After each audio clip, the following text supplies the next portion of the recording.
Baik, kalau ditanya tadi, kira-kira ada orang mimpi, kemudian dia mimpi depan rumahnya ada harta tersembunyi misalnya. Apakah itu benar dari Allah? Kembali kepada orang ini. Kata ulama ini pekah sekali membedakan. Kalau dia adalah orang yang memang beribadah kepada Allah Azza wa Jalla, kita tidak tahu bentuk ibadahnya kepada Allah. Tapi mungkin memang dia jaga sholat malamnya, memang dia suka membantu orang, dia sabar dalam cobaan kehidupannya, gitu kan. Tidak ada pelanggaran syirik, bukan orang yang biasa pergi ke kuburan, menggunakan jimat. Maka itu berarti memang dari Allah Subhanahu wa Ta'ala. Allah yang memberikan kepadanya rezeki.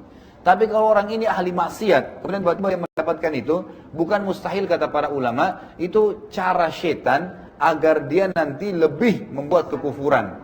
Ya, sebagaimana kata Nabi SAW dalam sebuah hadis yang sahih, kalau seandainya engkau melihat ya nikmat berlimpah pada seorang hamba sementara dia bermaksiat, maka ketahuilah dan sadari itu adalah tadarruj, tahapan azab yang Allah sedang turunkan kepadanya gitu.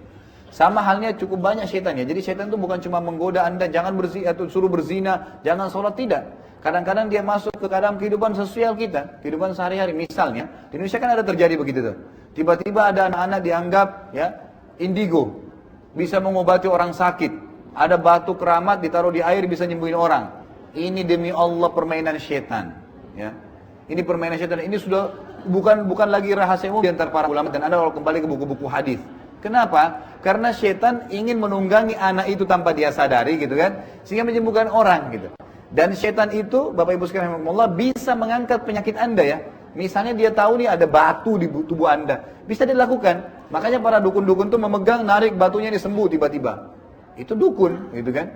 Dan di Indonesia ini kita sangat sayangkan sekali, cukup banyak orang yang berkedok ustadz dan kiai tapi dukun gitu kan. Itu luar biasa itu. Mereka menggunakan ayat Al-Quran. Bagaimana contohnya? Demi Allah Bapak Ibu sekalian, kata para ulama, kalau ayat Al-Quran ya dihapus satu huruf saja atau ditambah satu huruf, sudah bisa digunakan untuk jadi alat sihir. Contoh, ayat Quran dibaca, dipotong pakai bahasa daerahnya, masukin nama, hapus sehuruf, tambah sehuruf, tambah ayat. Maka ini sudah bukan ayat Al-Quran, mutlak. Walaupun dia asal lafadznya lafadz Al-Quran, berubah, itu bisa digunakan untuk alat sihir.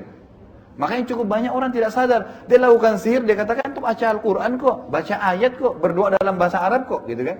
Padahal sebenarnya itu bukan sama sekali, itu sudah berubah. Satu huruf, apalagi kalau sudah satu kalimat, gitu kan, dipenggal-penggal, apalagi kalau bacanya nggak benar, gitu kan, jadi kacau semua, gitu kan. Jadi itu berbahaya sekali, harus hati-hati tentang konsep-konsep seperti ini. Kembali ke pertanyaan tadi, intisarinya, kalau memang dia ahli ibadah, bi'idznillah ta'ala itu Allah ingin memberikan rezeki kepadanya, gitu kan. Tapi kalau dia ahli maksiat, maka itu berarti tadarruj, atau bisa saya ditunggangi oleh syaitan la'anatullah alaih yang masuk dalam kehidupan kita sehari-hari gitu.